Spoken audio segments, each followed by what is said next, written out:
یہ سارا بازار محبوب الہی کا ہے، نظام الدین کا ہے، اور آپ کا حکم ہے کہ کسی کو کسی سے پیسہ نہ لیا جائے۔ اللہ ان کو اختیار دے دیتا ہے نا، یہ اللہ والے، اللہ نے بڑی طاقت دیتا ہے۔ یہ لوگ دنیا کے محتاج نہیں ہوتے، دنیا داروں کے محتاج نہیں ہوتے۔ قرآن کی آیت ہے نا کہ الا ان اولیاء اللہ لا خوف علیہم ولا هم یحزنون، قرآن کی آیت ہے نا کہ اللہ جو ہیں انہیں نہ حزن ہوتا ہے نہ خوف ہوتا ہے۔ حزن کسے کہتے ہیں؟ کہ گزرے زمانے پر افسوس کرنا کہ اگر جو میرا زمانہ گزر چکا ہے اس کے اندر میں نے فلاں کام کیا ہوتا مجھے یہ چیز ملتی، یہ مطلب ملتا۔ اور یہ جو لوگ ہوتے ہیں گزرے ہوئے زمانے کا بھی خوف نہیں ہوتا، اور جو آنے والا زمانہ ہے اس کا بھی انہیں کوئی خوف نہیں ہوتا۔ یہ ہر خوف سے بے خوف ہوتے ہیں، یہ دنیا داروں کا خوف نہیں کرتے، کیوں کہ ان کے دل کے اندر اللہ کا خوف ہوتا ہے، ان کے دل کے اندر اللہ کا خوف ہوتا ہے، اس لیے ان کے دل کے اندر اللہ کی خدائی کا خوف نہیں ہوتا۔ یہ ہر خوف سے بے خوف ہو جاتے ہیں، صرف خدا سے ڈرتے ہیں۔ ایک بزرگ تھے نا، وہ ایک اور آدمی تھے، یہ واقعہ لکھا بوستان کے اندر غالباً ہے، جنگل میں تھے اکیلے، کیا دیکھتے ہیں کہ ایک بزرگ ہیں، ایک آدمی ہے، وہ شیر کی پیٹھ پر سوار ہو کر آ رہے ہیں، اور ان کے ہاتھ میں جو لاٹھی ہے وہ سانپ کی تھی، سانپ ان کے پکڑا ہوا ہے، وہ لاٹھی بنائی ہوئی ہے۔ دیکھنے والا دیکھا ڈر گیا کہ یہ کیا معاملہ ہے، انسان اور شیر کی پیٹھ پر سوار اور ہاتھ میں سانپ پکڑا ہوا ہے۔ جب وہ قریب پہنچے مسکرائے، فرمایا کیا تم ڈر گئے تھے مجھے دیکھ کر؟ ڈرنے کی بات نہیں، جو انسان خدا سے ڈرتا ہے اس سے ہر شے ڈرتی ہے۔ میں خدا سے ڈرتا ہوں، اس لیے خدا کی ساری خدائی میری مطیع ہو گئی ہے، اب ہر چیز میرے کنٹرول میں ہے، یہ اللہ نے طاقت دے دی ہے انہیں۔ عرض کر رہا تھا کہ وہ لوگ نظام آباد میں گئے، آج ہم بیٹھے آج ہم کہاں بیٹھے ہیں؟ نظام بستی کے اندر، یہ نظام بستی ہے، تو وہ نظام آباد تھا، اس بستی کو بھی اس نام سے نسبت ہے۔ جب نظام بستی پڑھتے ہیں حقیقت دل کے اندر خوشی آ جاتی ہے، ایک خوشی کی لہر دوڑ جاتی ہے کہ اس بستی کو بھی، اس بستی کے نام کو اس نظام پاک کے نام کے ساتھ نسبت ہے۔ فرمایا نظام آباد میں چلے جاؤ، وہاں تمہیں ہر چیز مل جائے گی۔ لوگ وہاں پہنچے، دکانیں کھلی پڑی ہیں، دکاندار بیٹھے ہیں، خرید و فروخت کی۔ جب پیسے دینے لگے دکانداروں کا نہیں، ہم پیسے نہیں لیتے، ہمیں محبوب پاک نے فرمایا کہ پیسے نہیں لینا ان سے۔ تو اللہ نے ان لوگوں کو بڑا مقام دیا ہوا ہے، گرچہ یہ لوگ ہم ان کی قدر نہیں جانتے کہ کتنے عظیم لوگ ہیں۔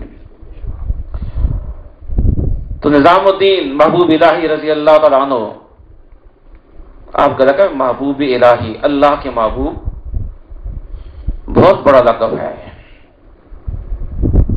محبوب بننا یہ آسان بات نہیں ہے۔ آپ دلی کے اندر تشریف فرما تھے، لنگر وسیع چل رہا ہے، کتابوں کے اندر ہے کہ روزانہ 3000 فضلاء، 3000 علماء اور کئی سو متعلقین متوسلین آپ کے لنگر سے روزانہ سیر ہو کر کھانا کھا لیتے ہیں۔ اتنا وسیع لنگر تھا آپ کا۔ آج ہندوستان کے اندر نظام کا نظام چل رہا ہے،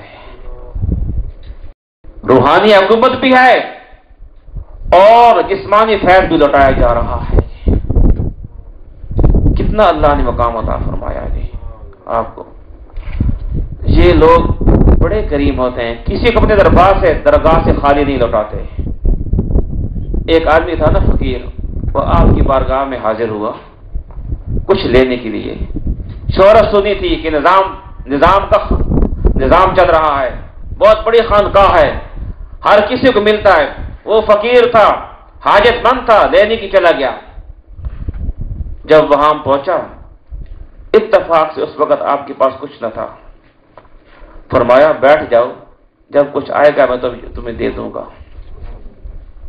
بیٹھ گیا، ایک دن گزر گیا، دوسرے دن گزر گیا، تیسرا دن گزر گیا، کچھ نہ آیا۔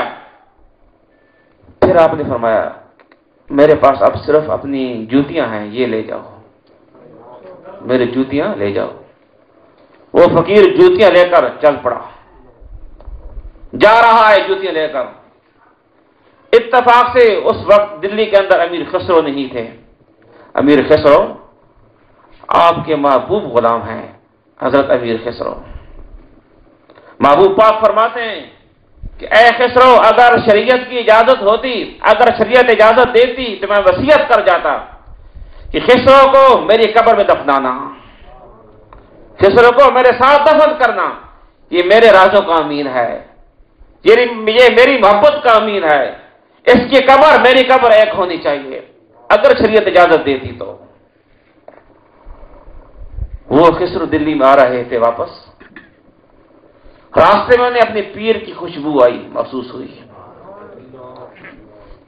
ادھر ادھر دیکھا، ایک آدمی جا رہا ہے، اس کے قریب چلے گئے، پوچھا کہاں سے آ رہے ہو؟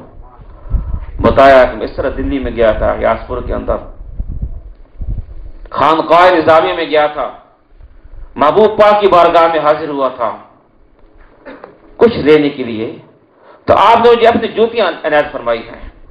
اچھا، جوتیاں تمہیں مل گئی ہیں، بیچتے ہو، فروخت کرتے ہو؟ ہاں دیتا ہوں۔ اس وقت امیر خسرو کے پاس 5 لاکھ دل کے تھے سونے کے، 5 لاکھ دل کے سونے کے، روپے پیسے نہیں، دن کے سونے کے دن کے تھے 5 لاکھ۔ وہ سارے کے سارے اس فقیر کے حوالے کیے اور جوتیاں خرید لیں اس سے۔ 5 لاکھ دن کے دے کر اپنے محبوب پاک کی جوتیاں خرید لیں، خرید کر ان کو سر پر رکھا، سر پہ رکھ کر خرامہ اپنے یار کی خانقاہ میں چل پڑے گے۔ جب پہنچے خانقاہ نظامیہ میں، سارا واقعہ عرض کیا، بتایا۔ یہ سن کر محبوب پاک نے فرمایا اے خسرو، تو نے جوتیاں بڑی سستی خریدی ہیں، بہت سستی خریدی ہیں۔ وہ جانتے ہیں کہ ان جوتیوں کا مقام کیا ہے۔ یہ سب محبت کی باتیں ہیں، محبت ہو تو پھر پتہ چلتا ہے یہ چیز کیا ہے۔ وہ امیر خسرو تھے، ایک مرتبہ محبوب پاک بیٹھے تھے، امیر خسرو شاعر تھے، شعر لکھتے تھے۔ ایک دفعہ محبوب پاک کی شان میں کچھ شعر لکھے، آپ کی بارگاہ میں پیش کیے، ان شعروں کا آپ نے پڑھا، بڑے خوش ہوئے، خوش ہو کر فرمایا اے خسرو، مانگ کیا مانگتا ہے، مانگ کیا مانگتا ہے؟ عرض کی یا حضرت، میں اپنی گفتگو کی شیرینی مانگتا ہوں، تاکہ میرے شعروں میں وہ لذت، وہ چاشنی ہو کہ پڑھنے والے پڑھ کر بے خود ہو جائیں۔ ہمیں اچھا، میری چارپائی کی دیجیے، یہ ایک تھال پڑا ہے مٹھائی کا، وہ اٹھا لاؤ۔ تھال لے آئے، فرمایا اس کو اپنے اوپر وار کر لوگوں میں تقسیم کر دو اور کچھ اس میں سے کھا لو۔ ایسے ہی کیا، اس تھال کو غرباء میں لوگوں میں تقسیم کر دیا، جو مٹھائی تھی کچھ کھا لیا۔ اس کے بعد ان کی کلام میں وہ شیرینی آئی، وہ لذت آئی، وہ مٹھاس آئی کہ آج تک ہر طرف شرق و غرب میں خسرو کی فن کا ڈنکا بج رہا ہے۔ امیر خسرو فن شعر کے استاد ہو گئے۔ آپ اتنے تصانیف لکھتے تھے کہ آپ کی تصانیف سے کتب خانہ پر ہو گیا تھا۔ بڑا مقام تھا، بڑا مرتبہ ملا تھا، لیکن بعد میں امیر خسرو افسوس کرتے تھے کاش اس وقت میں یہ چیز نہ مانگتا بلکہ کوئی اور چیز آپ سے مانگتا، اس سے بہتر چیز طلب کرتا۔ علامہ اقبال نے کہا ہے نا کہ جن کی نظر سے خسرو ملک سخن خسرو ہوا، جن کی نظر سے خسرو ملک سخن خسرو ہوا، میں کہیں خالی نہ رہ جاؤں اس دربار کو ہر بار سے۔ نعرہ تکبیر، نعرہ رسالت، محبوب الہی۔ کہ جن کی نظر سے خسرو ملک کے سخن خسرو ہوا، کہ خسرو کہتے ہیں بادشاہ کو، اور خسرو آپ کا نام بھی تھا، کہ محبوب پاک کی نظر سے ایک نظر پڑی تو خسرو کیا ہوگا؟ سخن کے بادشاہ، سخن کے ملک کا بادشاہ ہو گیا، سخن کے ملک کا، شہری کے ملک کا بادشاہ ہو گیا ایک نظر سے۔ تو میں کہیں خالی نہ رہ جاؤں اس دربار گوہر اخبار سے، مجھ پر بھی کرم ہونا چاہیے۔ وہ خسرو تھے۔ تو محبوب پاک کو اللہ نے بڑا مقام، بڑی عظمتیں، بڑا مرتبہ عطا فرمایا ہے۔ سما کے ساتھ آپ کو بڑی دلچسپی تھی، بڑا ذوق تھا سما۔ ایک روایت میں آتا ہے کہ آپ کی خانقاہ میں ہر وقت 200 قواد موجود رہتے، 200 قواد۔